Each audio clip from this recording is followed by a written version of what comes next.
सकाळचा वर्कआउट केल्यानंतर शरीराला हाय प्रोटीनची गरज असते. तर त्यासाठी आज आपण बघणार आहोत प्रोटीन स्मूदी. तर त्यासाठी मी वाटीमध्ये 2 चमचे रोल्ड ओट्स घेतलेले आहेत आणि ते ओट्स 15 मिनिटे भिजवून घ्यायचे आहेत. ओट्समध्ये फायटिक ॲसिड असते, त्यामुळे ओट्स खाल्ल्यानंतर गॅस ब्लोटिंगचा प्रॉब्लेम होऊ नये म्हणून ओट्स हे भिजवून घ्यायचे असतात. तर ओट्स रात्रभर भिजवले तर चांगलेच, पण कमीत कमी अर्धा तास किंवा 15 मिनिटे भिजवून घ्यायचे आहेत. ओट्स भिजवल्यानंतर त्यातले पाणी काढून टाकायचे आणि ते टॅप वॉटर खाली धुवून घ्यायचे आहेत.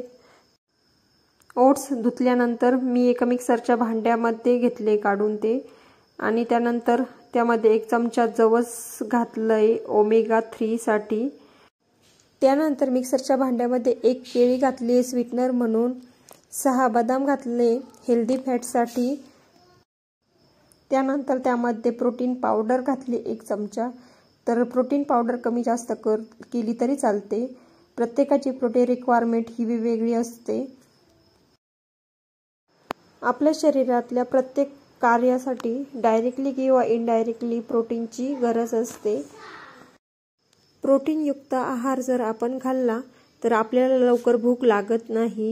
आणि दुसरी महत्त्वाची गोष्ट म्हणजेच आपण जर प्रोटीनयुक्त आहार खाल्ला तर त्याच्या डायजेशनसाठी आपल्याला कॅलरीज खर्च कराव्या लागतात.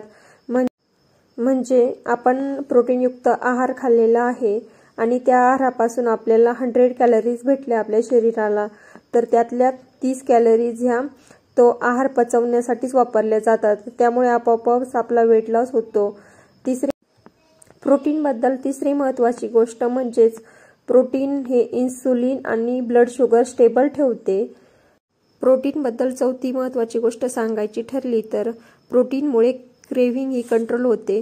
म्हणजे आपल्याला जर रात्री काहीही खाण्याची इच्छा होत असेल तर समजून घ्यायचं की आपल्या दिवसभराच्या आहारामध्ये प्रोटीनची रिक्वायरमेंट ही पूर्ण झालेली नाही. तर प्रोटीन ही आपले पोट भरल्यासारखे ठेवते, त्यामुळे आपल्याला क्रेव्हिंग होत नाही. 5वी महत्त्वाची गोष्ट म्हणजेच आपली बॉडी मसल वाढवण्यासाठी सुद्धा आपल्याला प्रोटीनचीच गरज असते. त्यामुळे वर्कआउट झाल्यानंतर अर्धा तासाच्या आत हाय प्रोटीन डिश घेतली जाते.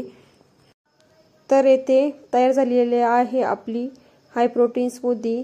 वर्कआउट झाल्यानंतर पिण्यासाठी परफेक्ट मील आहे आणि 5 मिनिटात तयार होते. तर शेवटी टाकलेले आहेत थोडेसे चिया सीड, एक्स्ट्रा अँटीऑक्सिडंट आणि ओमेगा 3 साठी.